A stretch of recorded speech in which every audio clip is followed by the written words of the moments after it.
Hello and good evening. So what we're going to be talking about tonight is how to pick your rifle. So the reason for this video is I had somebody approach me. He's very interested in getting into shooting. He's very interested in getting kind of into the gun community, the firearm community, and he was kind of shocked by the prices of what it takes to get in. And I don't mean at the high end. I mean, he was like, hey, that's really, really, really affordable. I thought it would be much more expensive. And I said, well, it definitely can be. The ball's really in your court, and that's because of speed. And what I mean by that is you don't have to get everything right now. You don't have to purchase all of this stuff today. There's a good starting point. And just like the foundation of a house, you build it one piece at a time, one skill at a time, one tool at a time. So here's where I always recommend starting is with a good quality handgun. I like 9mm because it's always readily available. You can always find ammunition for it, even in a shortage. If you're willing to pay more, you could get your 9mm ammunition. Additionally, the handguns are really not expensive. You do not have to break the bank to get a very good, very high quality, very reliable handgun. And I said, hey, you know, my recommendations are pretty simple. A Glock is the first one, just because there are a million parts out there. There's a million magazines, there's a million holsters, there's a million dots, and there's a million lights that are all compatible with kind of your standard Glock 19, Glock 17, those kind of variants of pistol. Next, I said, hey, I also really like the M&Ps. The M&P 2.0, they fixed the trigger, which was a big complaint with the M&P 1.0, but even moving past that, they're incredibly reliable handguns. They're also very inexpensive, and again, very accessory friendly. They come with all of the different plates to mount most every different dot commercially available. They have a very standardized rail on the bottom of them to mount most any light available. And so long as you don't step up in frame to like the 10mm, the holster options are almost as great as they are with a Glock. That's one of the big reasons I'm a huge fan of the Glocks, is not necessarily it's leaps and bounds better, but the options for accessories. Everybody makes a holster for how your Glock is configured, so long as you didn't go completely off the rails. Like if you stick to like the big stuff like an X300U, a common dot, everyone makes a holster, and that's pretty true with the M&Ps as well. So long as you're at an M&P with a 9 or 40 caliber, they make a holster for your pistol with your light and your dot. It's especially if you stay on the common realm, and that's kind of my point, is you want to stay inside of the common realm for your pistol. Don't go out and get something weird. Don't get something different. Not that there's anything wrong with that, but it kind of makes training a little bit harder. It makes getting quality gear a little bit harder because it's not common. These companies have to turn a profit, and yes, there's always somebody who does make what you have or can make, but I'm talking about commercial off-the-shelf availability. You can go into almost any gun store and get a holster for a Glock 19 or an M&P in 9mm or 40. And I say Glock 19, I'm just not a fan of 40 because I don't like high pressure rounds. Okay, you can take that with what you want to take it with. It's not meant to be a dig. These are my recommendations. And he was kind of shocked that, hey, you know, you can go use and you can get a Glock with a Holosun dot, and they're good dots. They're, you know, they're not the most expensive, but they're not cheap pieces of crap either. They're of decent quality. And then a light, and you can get all three of those things together on a pistol with 2 magazines for about $600 if you're patient. You can get a used, I think the gun store right down the road from me has used Gen 5 Glock 19s and Glock 17s for like $325. Very good priced, very affordable, very reasonable, and then you can get your dots for it as well if that's what you desire. So that's where I would always recommend starting, is your concealed carry or your pistol. Just because you can, after you get your permit, it is the thing that you will spend the most time with. short of being in the military. And the reason for that is people just don't carry rifles. You don't carry a rifle every time you go shopping. You don't carry a rifle when you're walking around your house. You don't carry a rifle when you're hiking on a public trail. If you do, you're the anomaly, not the rule. As a whole, people do not carry rifles. So I always say, hey, start with your handgun. Because that's, like I said, where you're going to spend the most time. And so now we're going to get to the meat and potatoes. Picking your rifle. So the same thought processes that we went through to pick our handgun, we need to go through for the rifle. Is it of a common caliber? Does it have easily available magazines? Is it user-friendly? And is it of good quality? And when you boil all of these things down, you're probably looking at spending between $1,000 and $2,000 or more. Right around $2,000 seems to be the sweet mark for high quality rifles, be that AKs, ARs, whatever. High quality rifles tend to run right about $2,000 for just the rifle. Again, that's new. If you're patient, you can get one used for a little bit less, or you can get more things with it for that price. So, and honestly, this is gonna come down to a personal choice. There are a lot of good quality rifles available. So some of them are like the Daniel Defense DD, what is it, the M4 V7, I think, is like 3 or 4 list top rifle.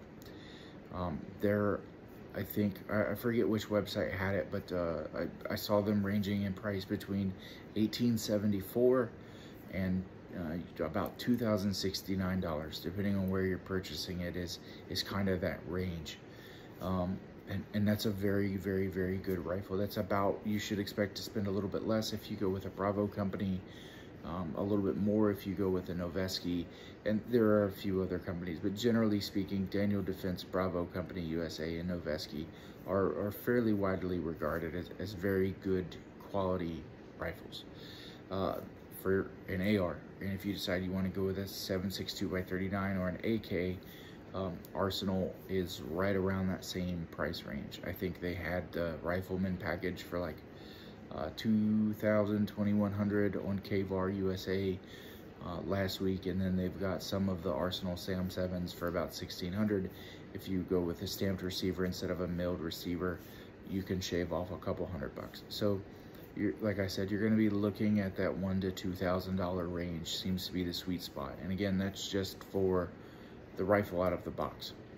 Those prices go up pretty substantially as you start adding on lights and dots, lasers, anything of that nature, because you have to kind of take those into account, and they're not cheap. But again, what I would recommend for your rifle is you get it in a caliber that you can purchase at most stores, magazines that you can get readily available. A little story on that. I had an Arsenal, it was the Sam, I think it was the 105. It was a milled receiver 5.56 gun. I loved it, but the problem is the magazines were proprietary. They were $65 a piece, and you could only get them offline. You couldn't find them in any stores. So anytime one got boogered up, got damaged, got shot out, I had to wait for another one to come in, and if they were out of stock, it was a not pleasant experience. I mean, I had 9 of them, but I always like to keep and rotate them through. So I had 3 that I trained with. They were the older ones that had kind of got boogered up and tore up, and I had 6 that I typically left in a carrier, and I would rotate them through, shoot them regularly, just make sure that everything's still working, make sure the firearm liked them, and stuff wears out over time. And it was frustrating to have to order the magazines every single time I wanted a new magazine for my rifle.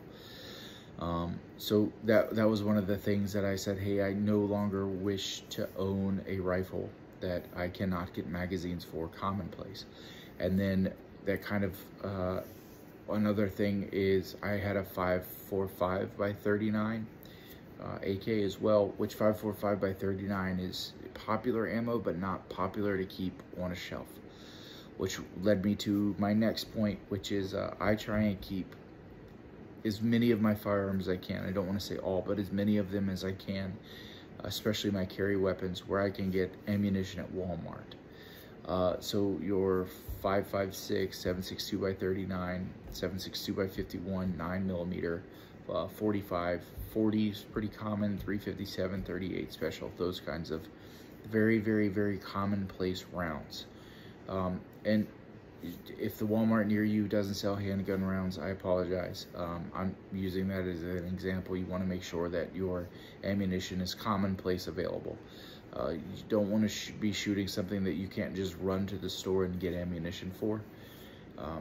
Even if you're gonna order all of your ammunition offline because it's cheaper, you still should have the availability to go and purchase it locally. Also, I'm a huge fan of supporting local business, so that kind of just helps that out. But again, it's a personal thing. And that leads me to another one. So a rifle I love that I have is a Mini 30. I'm a huge fan of the Mini 30 and the Mini 14s. They take a little bit of tweaking, but I found that they are very, very reliable and accurate enough. They're not sub-minute guns. But if you look at the requirements for even an M4, the requirement for military spec is not sub-minute. So if you actually look at it, they're accurate enough. They're very reliable. They're very user-friendly. They're very simple to use, and it lends me to liking them a lot. And this isn't a sales pitch for them. Magazines for them are kind of a pain in the butt to get. Generally speaking, I have to order them. Either order them offline and have them shipped to myself, or go into a gun store and have the gun store order them. There's a few gun stores around me that do keep the 10-round magazines in stock because people hunt with them, but the 20-round magazines it's very rare to run across them in store. So that's another thing to keep in mind. Like, you might love the gun, it might be completely worth it, but again, if I break one of those magazines, bend feed ramps, bend lips, anything of that nature, if I did not have ready spares, getting those magazines is kind of a hassle. It's very rare that they are in stock in stores, even big stores. They're just not super popular rifles. So keep that in mind when you're shopping. And then the last thing I would purchase as far as guns is a shotgun. And the reason for that is, and again, this is for combat purpose, not for hunting. The reason for that really is that they're very, very, very hard to manipulate. And if you're saying, well, it's a shotgun, it's super easy, it means that you're not training enough. It just truly does. And I'm sorry, that's not meant to be disrespectful, it's not meant to be rude, it's just meant to be truth.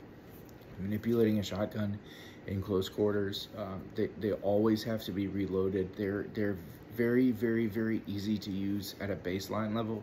They're very difficult to master.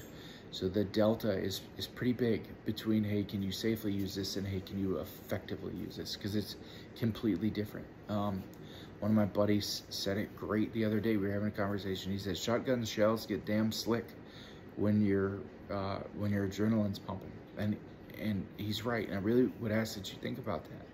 If you're gonna make the recommendation that somebody keep a shotgun for home defense, and there's a million videos as to why I believe that, and I'm not going to go into details with it here. This is kind of the order at which I would purchase my firearms. And now, the order I would get my gear is I would get my pistol first, and then I would get my concealed carry holster immediately, the same day. I'd order it, or I would purchase it in store, or even get the concealed, if you know what you're going to get. You know without and again, you can go to a gun store, you can rent them, you can shoot them, get the one that you shoot the best, get the one that you like the most, get the one that fits the most of your needs.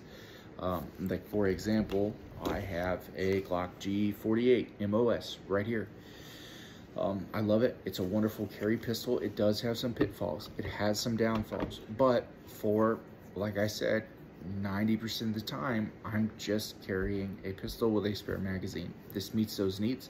It's very easy to carry, and it's very easy to have program compliance with because it's comfortable in the holster that's in. I ordered this holster before I left the gun store. It showed up a couple days later. So keep in mind that when you're ordering high-end holsters, sometimes there is a backlog. Like this is a T-Rex Arms. They're very quick to ship these, but it still took 4 or 5 days to come in. If you order like a Raven concealment, well, the new Raven concealment holster, I ordered it 2 days after I ordered this. I still haven't got it yet, and that was about 8 weeks ago. So I'm still kind of trying this. And the same thing, like Tier 1 concealment makes a very good holster. So make sure you don't get crappy holsters. The list of companies that I recommend are as follows. I like T-Rex Arms, whether or not you do. I've had very good luck with mine. I've had very good luck with their customer service.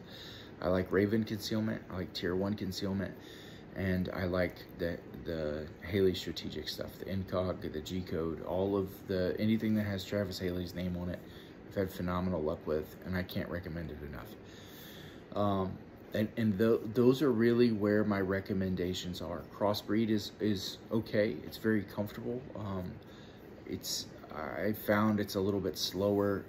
Some of the stuff kind of gets in the way that makes them comfortable. They're still very good holsters. They have a very good warranty. It's a very good company. My point with all of this is there's a lot of companies that are very, very, very good, and you're going to have to figure out what meets your individual needs. Kind of the end of statement there.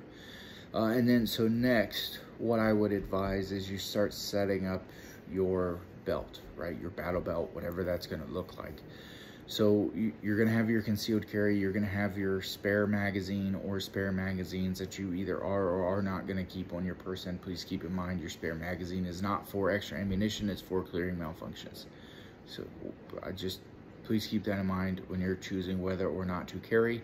It is not because I'm saying or anyone actually believes that you're going to need 36 rounds of ammunition or 30 rounds of ammunition or even 20 rounds of ammunition, depending on magazine capacity, state, all this other stuff.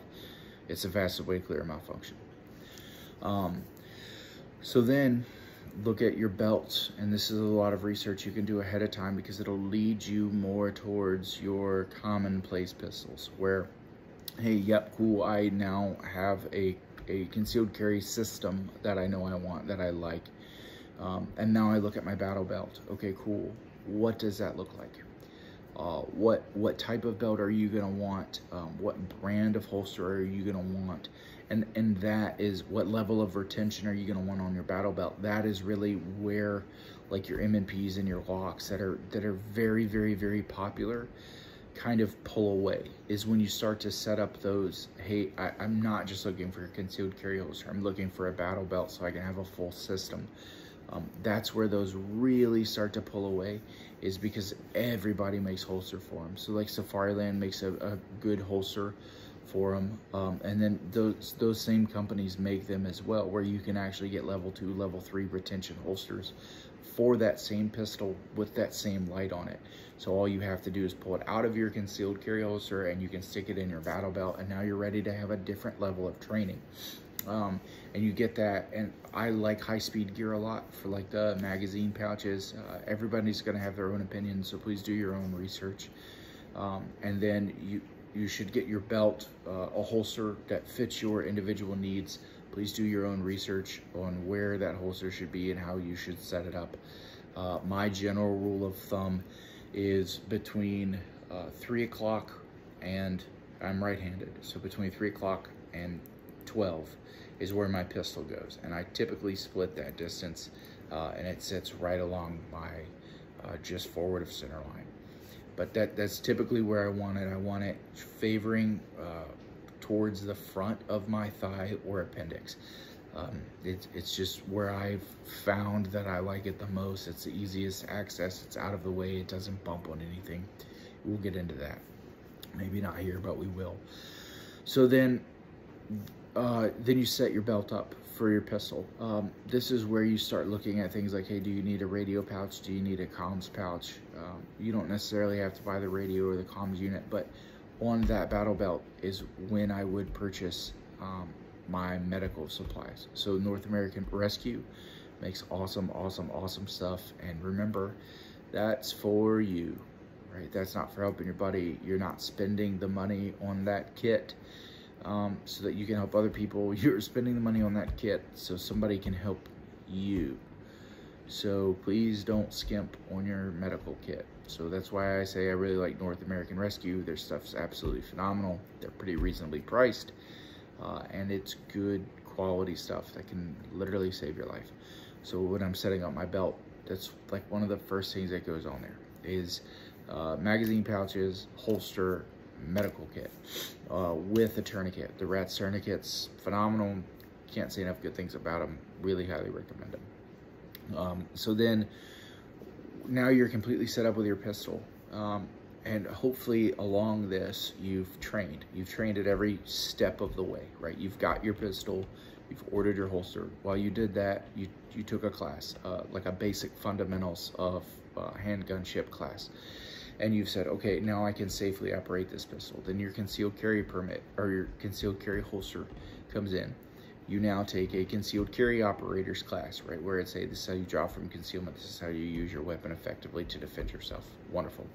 Now your battle belt has come in. So you're gonna take a fighting pistol class now, where this is how you operate your pistol from an open carry position or a readily available strong side carry position, not necessarily appendix carry, where you have the ability to run your 4 spare magazines, 3 spare magazines, 2 spare magazines, whatever that case may be. And then you take a stop the bleeding course or a combat medicine course, right? Again, it is for keeping you and keeping others alive. So that should be the next step. Okay, so we've kind of talked about that training.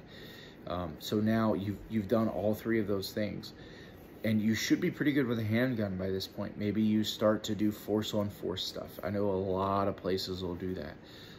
And after you kind of not have a mastery of a handgun, but hey, you're good with it, you're safe with it, then I would say you've gotten what you're going to get out of it. Now move those skills on and start doing the same thing with a rifle. Pick your good rifle, get your rifle. You already have the belt, so you really now only have to purchase magazines, because most of the time the rifles only come with 1. So buy a couple more, however many more you're going to put on your belt. And then you get those same carriers or a different brand of carriers, whatever, for those rifle magazines, and you put them on your belt. And by now you've learned where you want your pistol stuff so that it's readily available. And then you start to think like, hey, my pistol's really for 25 yards and closer. My rifle's going to be for farther than 25 yards. And if I have it on me, I'm primarily going to use it. Where do I want my rifle magazines compared to my pistol magazines? And you set your belt up like that. Then you start looking at gear, right? Like, hey, what kind of sling do I want for my rifle? I'm a huge fan of the Proctor slings. They're pretty hard to find. If you find them, I love them. You're gonna have your own opinions, but something of that nature, of a high quality sling that fits your needs, you're gonna get those. Then you're gonna look at a dot, and I like Aimpoint and Trijicon. Again, it's my own personal brand preference. So I would always recommend, Aimpoint or Trijicon dots. I think they're very high quality. They're very solid.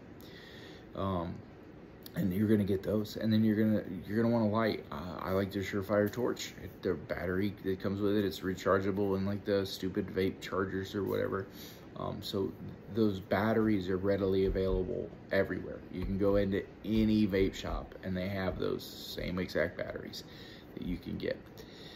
Which is huge, right? We've talked about that this whole time. They can also run off of CR2 CR123s. So if you don't have your battery readily available, your pistol light should also run off of the exact same batteries as CR123s. And now you have minimized the amount of batteries that you had to buy, right? And you keep those spares. Cool, wonderful. So now you've chosen your dot, you've chosen your light, and that's where you now have way more than you need to get started training, right? Like, you can do this with irons, and then you start doing the same thing, right? You take a fundamentals of rifle class where you're building a solid foundation from review, roll, and structure. Wonderful. And then you're gonna move on, and from that fundamentals, now maybe you're gonna go into a tactical rifle class, and then you're gonna move up to a force on force, and maybe you'll move up to a team dynamics. And now that you have that, and you've already had your medical training, right? Your baseline medical training, you already have your pistol training. Now maybe you move into like tactical comms, team dynamics, force on force with a rifle, weapon transition classes. You've opened the door, and now you start building on those. and take them from more than one individual. Take them from as many people as you can possibly afford, and train. Now that you've got your rifle, you've got your belt set up, now you can start focusing on your kit, right? Your helmet with night vision, if you decide to want it, thermal, hybrid, whatever, right? Your strobe that goes on at comms, and you can do this one piece at a time, one chunk at a time. Your bulletproof vest, you set that up. I would set that up before I set my helmet up, unless you're saying, hey, nope, I really want to do night vision stuff with my rifle and I really want to get that training. Then you're going to need your helmet and your night vision first. If you're like, hey, I want to do tactical team movements, then you're going to need your helmet with your comms first. If you're like, hey, I want to run the vest and everything when I'm going through my advanced rifle class, well, now you need your bulletproof vest or your plate carrier, whatever you decide to go with first. And you're going to set that up based on your needs and where you like everything and how you like everything to lay and all this other stuff. And you're going to learn a lot of lessons through using your gear. One of the big things is don't put knives up here. Just look it up. There's a lot of reasons why. You just look that up. So then you're gonna do that, and you're gonna set all of your gear up one piece at a time. So like as you're prepping for a class, do it. And then the most important thing is bring everything you need to move your gear around with you to the class. And just be transparent with the instructor of like, hey, I've never done this before. I'm trying to set my gear up. Please work with me. I'll be a little bit slow. I want to move stuff so that it works the best. What do you recommend? You'll get really good information. You'll get a lot of really good details from that instructor about it. So after you've kind of mastered the rifle, and you've mastered the comms, and you've mastered the night vision, you've mastered the stop the bleeding, you've done all of those things, and now you're effectively ready to go. Now you move on to the shotgun. And the reason for this is it is truly difficult to use a shotgun effectively. It's very, very, very hard. It's not easy. They're not user-friendly. There's a lot of reloading that goes into using a combat shotgun well, and they cost a lot of money to get them set up. I mean, you're looking at about $3,000 to $3,500 to have a good combat shotgun that's set up and ready to roll. By the time, and that is just gun dot light. I mean, they are astronomically expensive. The guns are about as expensive as your rifle's going to be. The dots are the same price, and then your lights as well. But then I don't know anybody who doesn't run a side saddle, so that's a little bit more money. I like the Velcro ones. You might not. But I love the Velcro ones really because you can swap the whole damn thing, and you can basically throw another one on and you can reload your damn side saddle. They make them in 4, 5, 6, 7, 2 round side saddles, all of that other stuff. So there's a lot of benefits to them. And then they can also go in your rifle pouches if you get them. So you don't have to change the configuration of any of your other stuff. You just now change the way you trained, and now you're pulling out and affixing your what are they called? Your cartridge tabs, and you're ready to go again. I don't know why those words were so hard. But all of your gear's already set up. You know where everything is. You know how you like it, and now you just transition that into a shotgun. And realistically, it's the same reason why I didn't talk about revolvers. It is so much harder to load things one at a time, or to stick 6 and 6 instead of 1 and 1 like you will with the magazine. And that's the big reason why, is you've gotten all the fundamentals of shooting down. You've learned all of the other things for shooting, and now you're going to move that on, and now you're going to train with a shotgun. And truly, the people who really know how to run a shotgun are the absolute most dangerous people, because typically they know how to do everything else, and they're very, very good at it, and they're very, very proficient. And the two options for a shotgun, my personal recommendations, and again, you do not have to listen to these are just mine. So I very much like the Benelli M4, and I very much like the Beretta 1301 Tactical. Those are really where I think they're on the level playing field and they're truly phenomenal shotguns, both of them. And Benelli's customer service is easier to deal with than Beretta's, at least from my experience and the experience of my friends. You might have a different experience. But that's kind of where I see gear going and transitioning and everything of that nature. And then the most important thing is, while you're doing all of this, you still have to learn how to fight. Like, you have to learn how to fight with your hands. So you know, you're doing all of this, and you know, what happens if it needs to get physical? Do you really want to have to go straight to deadly force, going through your handgun? And then somewhere along the way, if you're in law enforcement, you should get other than lethal training. So baton, taser, OC spray, pepper spray, you know, whatever that may be. So I think that lends well for like your pepper. If you decide to carry a burn a pepper ball gun, that very much ties into your handgun training. If you decide to carry a baton or whatever, I believe that for me ties into post bleeding control prior to rifle training, because that's really where, in my mind, you're setting up your belt and the things that go on your belt. This is now when you train for the things that are on your belt. But you know, you should look at, if you truly want to master this and you're a normal human with a normal human budget, this taking anywhere between 5 and 10 years to start from, hey, I have nothing other than a desire to learn, to I feel very confident in my abilities with any of the firearms. And it's a long, arduous process, and it does get expensive, and that's why you have to do it one piece at a time.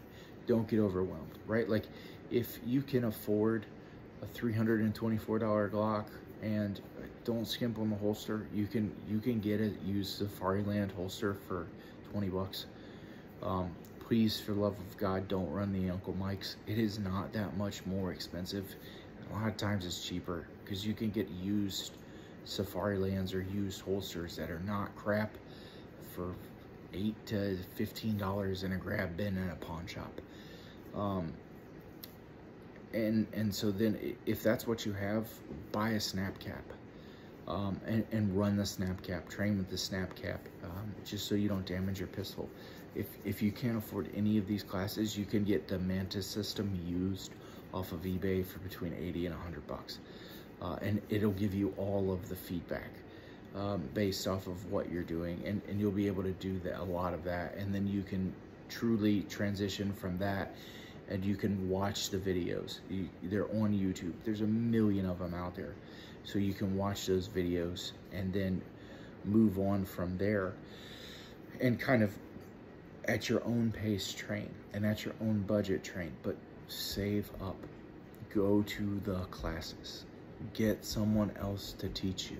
Go with an open mind. Don't argue with the instructors. Thank you very much. I appreciate your time, and I truly hope this was beneficial to somebody. Please let me know, and be safe out there, guys.